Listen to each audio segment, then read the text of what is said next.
Ito na mga kaloms, ang ating content sa araw na ito. Ito po yung biyahe nating pa Davao mga kaloms. Ang ganda po, napakalapad po ng Tagum City mga kaloms. Alam niyo ba ang Tagum City mga kaloms, ang pinaka-improve din na city o syudad sa Del Norte o sa Mindanao mga kaloms. Kasi dito po natin makikita mga kaloms yung pinakamalapad, pinakamalaking tulay sa Davao del Norte. Lalong-lalo na sa Mindanao o Region 11 mga kaloms. Napaka-improve po na city ang Tagum mga kaloms.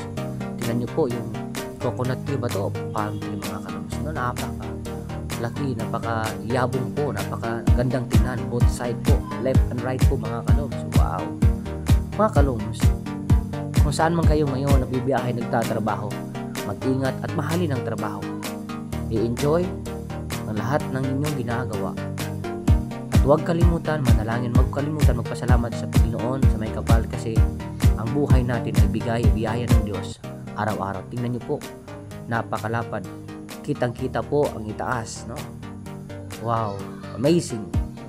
Napakaganda po ng ginawa ng Panginoon. Napakaganda po ng gawa ng Diyos. No? Pasalamatan natin ang Panginoon po mga kapatid, mga kaloms. Tingnan niyo po ang Tagum City. Kung sino pa yung mga kaloms natin, yung mga kapatid na hindi pa nakabisita, nakapunta ng Tagum City, pumunta na po kayo mga kapatid, no? Enjoy the place of Tagum City. Napaganda po. Again, dito po natin matatagpuan yung lugar, yung tulay, taas sa tulay. Dito na po yun mga kaloms. Tingnan nyo po, wow. Kitang-kita po yung mga mall mga kaloms. Kita po, no? Sa itaas yung mga mall, yung CCC Mall, Gaisano Mall, wow.